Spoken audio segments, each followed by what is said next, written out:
Bab 2296. Dengan melakukan hal ini, juga termasuk membalikkan keadaan untuknya. Meskipun orang yang tahu kebenarannya menganggapnya munafik, sayangnya netizen kelas bawah malah percaya. Intinya, semua bukti dan data kejahatan presiden yang tanda tangan dan melakukannya semua adalah istrinya. Bahkan yang keluar untuk bernegosiasi adalah istrinya juga. Jadi, baik dari bukti maupun hukum, presiden tetap bersih. Sedangkan istrinya, kesalahan ini sudah pasti akan ditanggungnya. Dengan begitu, pihak militer dan yang lainnya juga tetap mendukung presiden. Karena hal ini bukan bisa digulingkan oleh seorang pengusaha. Ditambah lagi, Lorenzo masih muda. Dia tidak mungkin bisa berbuat licik dan tidak tahu malu seperti presiden. Bahkan istri dan putrinya juga bisa dikhianati. Sedangkan organisasi Dark Knight sana langsung menolak kerjasama dengan Lorenzo. Organisasi Dark Knight ada satu pantangan, tidak menyentuh masalah di wilayah mereka. Sejak generasi ayah angkat Parker, Vincent sudah diberlakukan dengan ketat. Generasi ini, dia juga pasti tidak akan melanggarnya. Kehilangan bantuan dari organisasi Dark Knight, Lorenzo tidak bisa menghadapi presiden secara langsung. Hanya dalam waktu sehari, dia seketika langsung dalam posisi tidak menguntungkan. Luka lamanya masih belum sembuh, ditambah lagi masalah baru. Namun, Lorenzo juga tidak putus asa. Dia tidak rela berdamai seperti ini. Di pihak presiden sana, mereka mendapat kabar bahwa organisasi Dark Knight menolak Lorenzo dan mereka seketika gembira. Merasa kesempatannya datang. Kali ini yang dia mau bukan hanya hal semudah berdamai. Dia pasti akan menyiksa Lorenzo dan mendominasi grup Mor. Sejak dari itu, tidak ada orang yang berani melawannya lagi.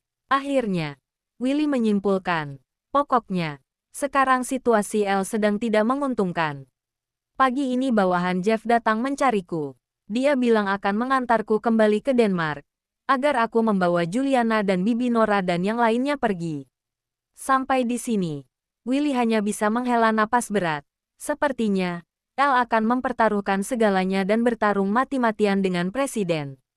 Dewi tidak mengatakan apa arah. Sekarang Lorenzo sendiri sulit melindungi diri sendiri, apalagi menyelamatkan Paman Yosua. Karena dia sudah mengatur Willy membawa Juliana dan Bibi Nora ke Denmark, mungkin benar-benar berniat untuk bertarung mati-matian. Dewi, Willy berkata dengan serius, aku punya satu saran. Mau dengar, di antara kita, memangnya ada yang tidak bisa dikatakan? Dewi menghentikan pemikirannya dan mendengar dengan serius. Ada apa? Katakan saja. Pertama, kusarankan agar kamu memindahkan panti asuhan ke tangan orang lain. Orang ini harus memiliki posisi dan kuasa yang kuat, serta dihormati dan tidak ada yang berani menyentuhnya. Di saat yang sama, dia orang yang bisa dipercaya. Maksudmu, kalau memang terjadi sesuatu, presiden bahkan tidak akan melepaskan panti asuhan. Dewi jadi sedikit panik. Kemana aku harus cari orang seperti ini? Sebelumnya kamu sudah menyelamatkan banyak orang penting. Seharusnya kamu punya daftar nama kan? Willy mengingatkannya. Ada sih. Mereka juga bilang, kelak kalau ada masalah boleh menghubungi mereka setiap saat. Kalau aku buka mulut, mereka pasti akan membantuku. Tapi beberapa tahun ini aku tak pernah menghubungi mereka. Aku bahkan tidak memberi tahu mereka nama asliku dan kontakku. Kalau aku mendadak mencari mereka, memangnya bisa? Dewi agak sedikit ragu. Coba dulu. Aku rasa tidak ada masalah. Willy menyemangatinya. Kalau tidak bisa, aku akan membantumu mencari orang. Oke, malam ini aku coba telepon dulu. Dewi memutuskan untuk mencoba dulu. Kedua, Willy melanjutkan. Bereskan semua properti di tanganmu. Kalau bisa jualah semuanya. Semuanya ubah ke uang tunai dan pisahkan di beberapa akun tak dikenal. Buat jadi kartu yang bisa dipakai di seluruh dunia. Dengan begitu, meskipun kamu kabur kemanapun, setidaknya tidak perlu pusing masalah uang. Ini maksudnya mau menjalani hidup sebagai buronan? Tanya Dewi dengan takut. Bukan. Brandon yang mendengar di samping tidak bisa menahan diri dan bertanya, kenapa kamu tidak bisa membawa Dewi ke Denmark? Dia adalah penyelamatmu. Bab 2297. Aku juga ingin melindungi Dewi di sisiku. Hanya saja kalau di sisiku, Semua orang tidak akan aman, kata Willy dengan jujur. Kamu hanya takut kamu sendiri tidak aman. Brandon memarahinya. Tubuhku yang lumpuh ini, mati pun tidak apa-apa. Tapi, ada ratusan nyawa di sisiku yang perlu aku lindungi. Aku harus bertanggung jawab pada mereka. Selain itu, dengan kemampuanku sekarang, sama sekali tidak bisa melindungi Dewi. Apa yang dikatakan Willy benar adanya. Saat ini dia sudah tidak bisa lagi bersembunyi. Apa yang dikatakan Willy benar. Dewi memotong Brandon. Willy, poin kedua aku sudah ingat. Silahkan lanjut. Poin ketiga adalah pertanyaan Brandon. Willy dengan tenang berkata, sehubungan dengan keamanan, aku akan menunjukkan caranya. Setelah menyelesaikan dua hal sebelumnya, langsung ke negara Maple. Ke negara Maple, Brandon langsung panik. Lorenzo terluka di sana dan kamu mau Dewi ke negara Maple. Dengarkan penjelasanku dulu, Willy berkata dengan tenang. Penyakit lama Tuan Besar Wollens kambuh lagi. Belakangan mereka sedang mencari dokter terkenal. Kamu pergi ke negara Maple. Aku akan meminta seseorang untuk memperkenalkanmu ke pelayan pribadinya, Sanjaya. Kamu bisa mengungkapkan identitasmu. Dengan pengakuannya, kamu bisa mengobati Tuan Besar Wollens. Nanti kamu sengaja memperpanjang waktu pengobatannya. Setidaknya selama itu, tidak akan ada orang yang berani menyentuhmu. Kalau selama pengobatan kamu bisa mendapatkan kepercayaan Tuan Besar Wollens dan menjadi dokter keluarga Wollens, itu akan lebih bagus lagi. Maka selanjutnya keamananmu akan terjamin. Ada apa dengan keluarga Wollens? Bahkan Presiden Negara Emron tidak berani berbuat apa-apa. Dewi tidak mengerti kondisi bisnis. Daerah selatan adalah Wollens. Utara adalah Moore. Awalnya status kedua keluarga ini sejajar. Namun grup Moore mengalami krisis pasang surut. Sedangkan grup Wollens selalu stabil. Keluarga kedua ini memiliki status tinggi di dunia. Tidak ada yang berani menyentuhnya. Willy menjelaskan. Yah, aku mengerti. Dewi mendengarkan semua sarannya. Dewi, aku malu karena tidak bisa melindungimu. Willy merasa bersalah. Tapi, jika dibandingkan, keluarga Wollens lebih bisa diandalkan. Kalau kamu berada di sisiku, jangan katakan Presiden Negara Emron tidak mau melepaskanmu. Bahkan kakekku yang cenderung menghindari masalah, akan mengirimmu langsung ke kota Snowy. Aku mengerti, Dewi tentu saja mengerti prinsip ini. Tapi kamu membawa Juliana dan Bibi Nora kembali, apa tidak akan membahayakan? Setelah apa yang terjadi terakhir kali, kakek dan beberapa sepupuku juga menyerang opini publik dan dampaknya sangat besar. Mereka tidak akan bertindak gegabah lagi dalam waktu dekat. Terlebih lagi, saya tidak punya ambisi untuk memperjuangkan apapun dan tidak menarik minat mereka.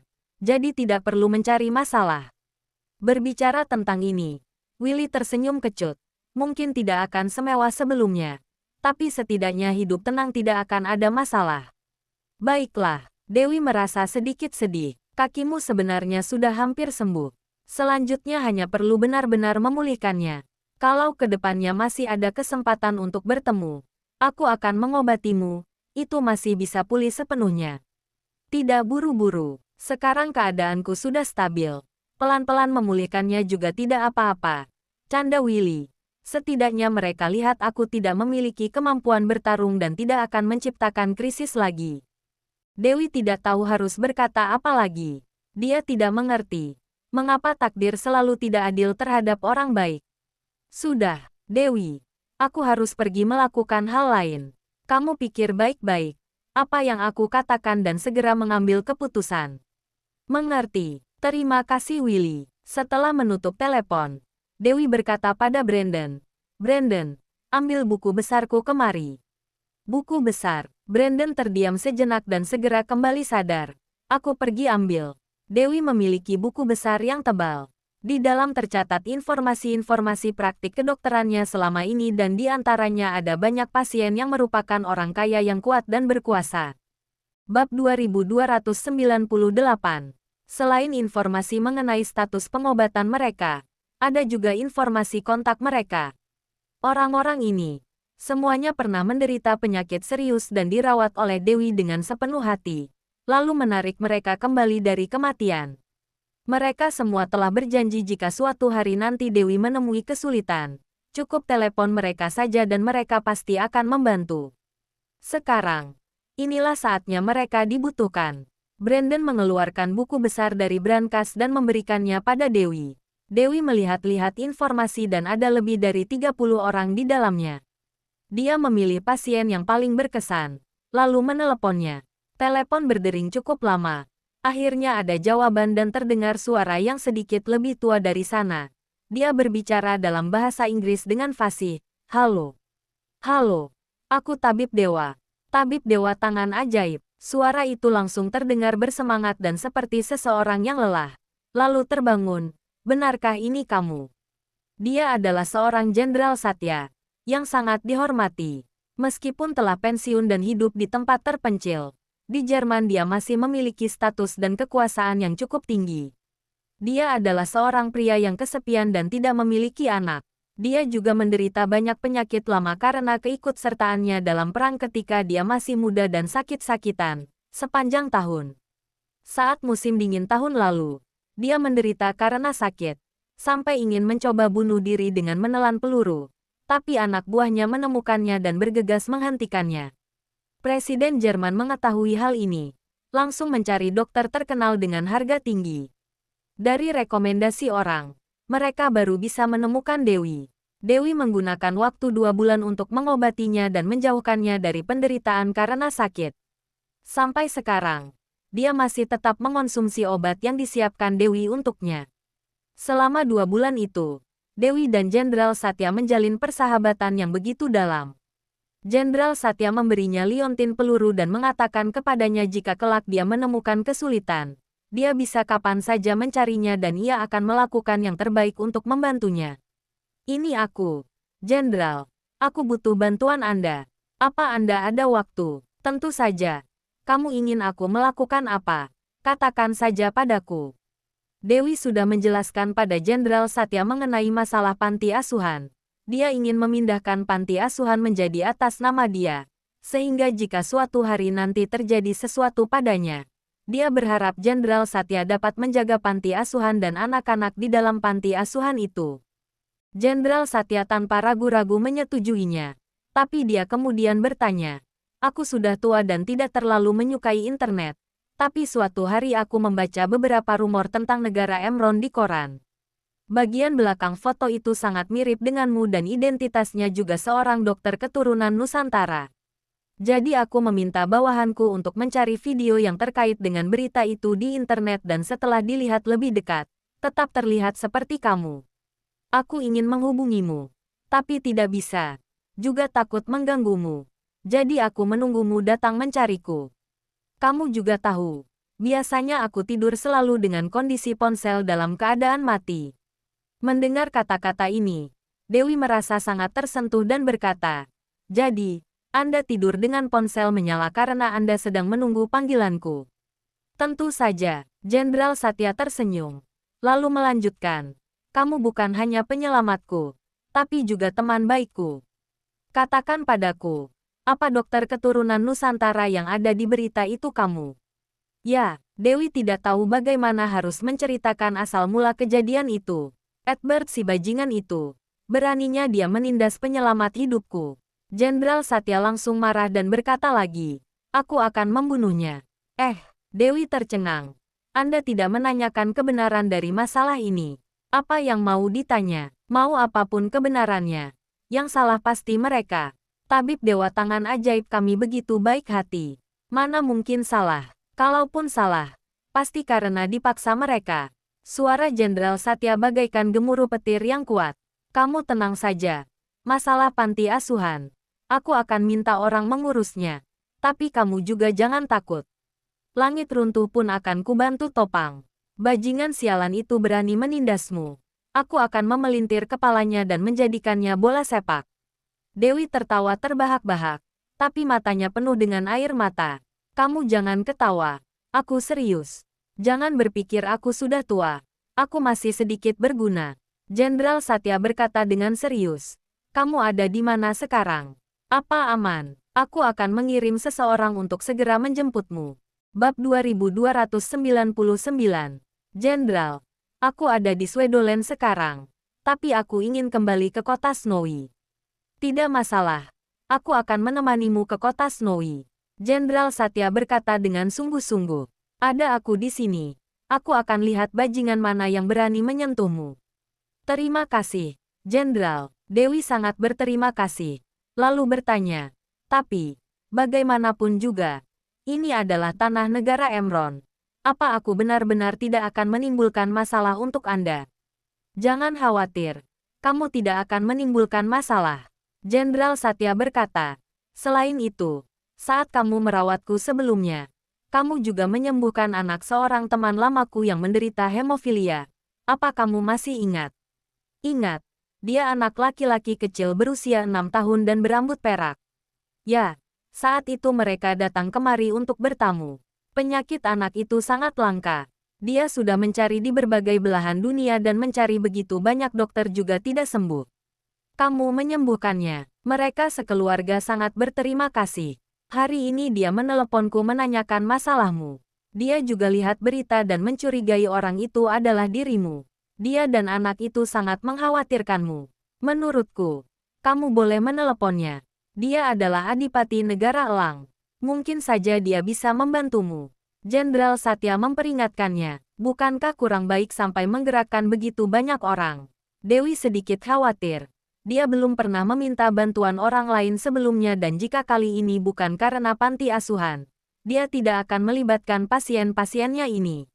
Mau menyelamatkan orang tidak? Tanya Jenderal Satya. Mau. Dewi menjawab dengan sangat cepat. Lakukanlah kalau kamu mau. Jangan terlalu banyak khawatir. Jenderal Satya berkata. Selain itu, ada pertanyaan yang harus kamu jawab dengan jujur, agar aku dapat membuat keputusan.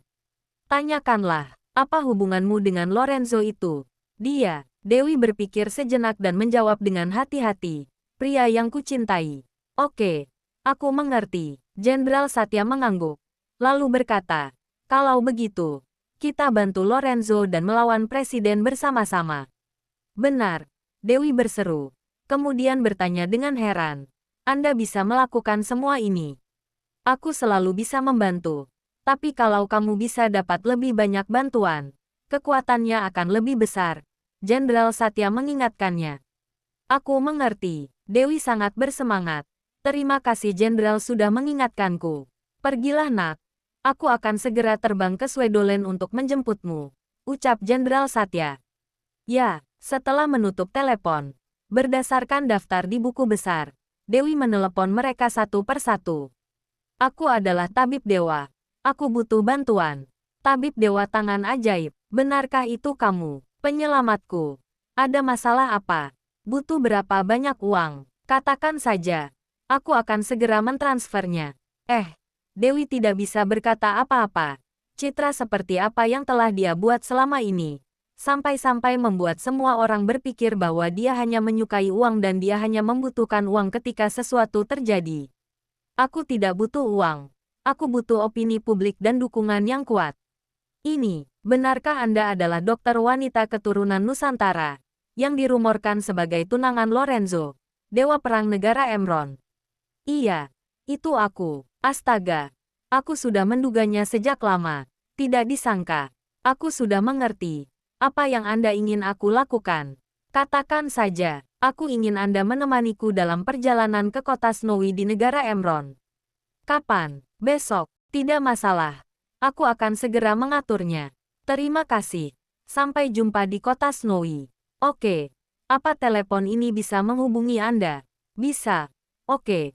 Mari kita tetap berhubungan. Setelah menutup telepon, Dewi melanjutkan panggilan kedua, ketiga, keempat. Dia melakukan 13 panggilan berturut-turut. Semuanya adalah petinggi internasional dari seluruh dunia. Isi percakapannya pada dasarnya sama. Mereka semua berjanji untuk menemani Dewi terbang ke kota Snowy besok. Setelah sekitar 1 jam, Dewi pun selesai menelepon. Ia merasa lelah dan mendongakkan kepalanya. Lalu berkata pada Brandon, pesan tiket pesawat. Brandon belum tersadar dari kejadian yang mengejutkan barusan. Dia membeku beberapa saat sebelum kembali sadar. Lalu buru-buru mengangguk. Aku akan segera beli.